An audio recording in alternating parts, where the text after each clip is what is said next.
Another really popular survival horror game that's actually pretty scary is a game called Amnesia: The Dark Descent. You can tell this game does have quite a few survival horror influences, and wait, wasn't I supposed to be reviewing Silent Hill 2? Okay, Amnesia, you can, you know, wait till I review you. Okay? Bye. Joe's Reviews! Sometimes I review shit, sometimes I don't. I just love the way this game does its horror. It's slow building and disturbing. It gives the player an uneasy feeling. Subtlety is the key word here, my friend. The game will freak you out and disturb you with nightmarish events. And this guy with the geometry for a face. His job is to sit here and just yo face up! Actually, no, his job is to sit there and just torture the player. Math! Everything in this game is just drenched in symbolism, from the enemies in the game, to the characters, to even the coins on that coin puzzle that happens early on in the game. Gee, I wonder what that thrusting motion this piston is doing in this wall symbolizes, huh? You get it? Yeah. Sorry, that was immature, I apologize for that. The town of Silent Hill is open-ended and explorable. The game never feels like it's holding your hand or tracking you on a linear path. It lets you go at your own pace. The game designers respected the intelligence of the player, and the game is overall better for it. The sound design in this game is just absolutely fantastic. This thing broken? Just listen to the sound of these enemies make in the game.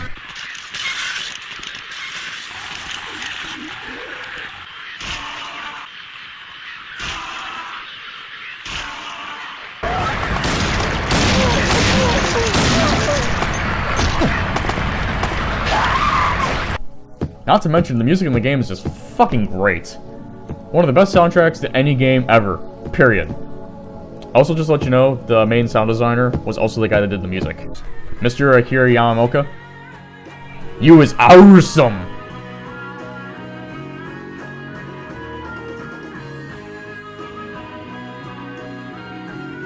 Except your hair, it's kinda dumb. I don't really like the color. Who cares? You're still awesome! Not to mention, this game just looks absolutely beautiful. Not to mention, it was a game that was also released in 2001, and it still looks good to this day. The character models and facial animations are nothing short of spectacular, and the environments are just great. Man, this game is just so damn great. There are just so many damn good things to say about it. And with its sequel, Silent Hill 3, which is very damn good. But there are a few problems with this game, and they must be addressed. Some complaints I had some people say was that the combat's funky and awkward and unresponsive. Well, it's a survival horror game. Combat's supposed to be clunky and unresponsive to give the player a feeling of dread and despair, and give them a feeling of being underpowered. I mean, you're just an ordinary dude, you're not Rambo with testosterone tits. I mean, you're just supposed to, you know, be weak and shit like that. You know, so you can feel scared. Anyways, moving on. One complaint I have with it that isn't really that big of a deal is that this game does do the whole Resident Evil camera angles thing. I mean, like I said before, this isn't a really big issue to me, but I can see how this can be a major issue for some people. I mean, you can't move the camera right behind you by holding down L2 and playing with the analog stick, but the game doesn't tell you that. You have to figure that out on your own. Which leads me to my next thing. This game has no tutorial whatsoever. You have to learn as you go along, which can be frustrating to some, but you should be able to get the hang of it pretty quickly since this game isn't really that complicated. Most of the puzzles in the game are just simply finding keys for doors, but some of them just make no sense. For example, you need to find a piece of hair and a fishing hook to fish out a key card from the drainage of a shower. Yeah, because that piece of hair is going to be strong enough to pick up that key card, right? Oh well, it's a video game logic. Here's one puzzle that doesn't really make that much sense to me. James needs the help of a stripper in order to open a fridge door. James is seriously that fucking weak that he needs the help of a stripper to open a fridge door? And here's just one thing, the biggest mindfuck of all. Why in the mother of God is there a can of light bulbs? A can of light bulbs. That just makes no sense whatsoever. I mean, I know this game was made in Japan, and Japan's a completely different culture to us, but this is like something you would see out of a Monty Python movie. It just makes no sense. We have the holy hand grenade. Yes, of course. The holy hand grenade of Antioch is one of the... Some people say that the voice acting is pretty bad, but other than...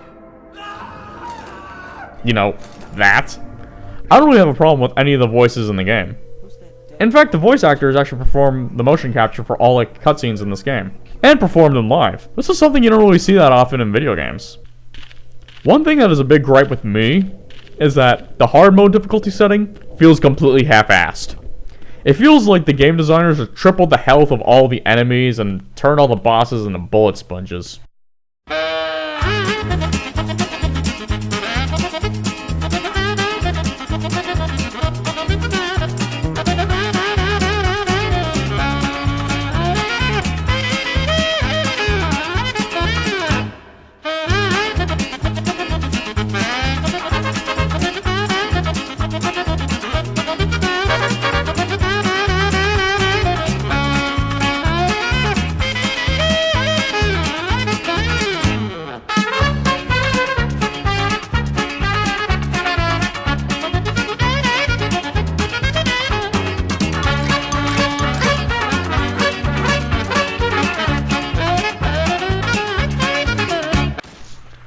To me, this is really annoying since I enjoy a nice, difficult, but fair gaming experience from time to time.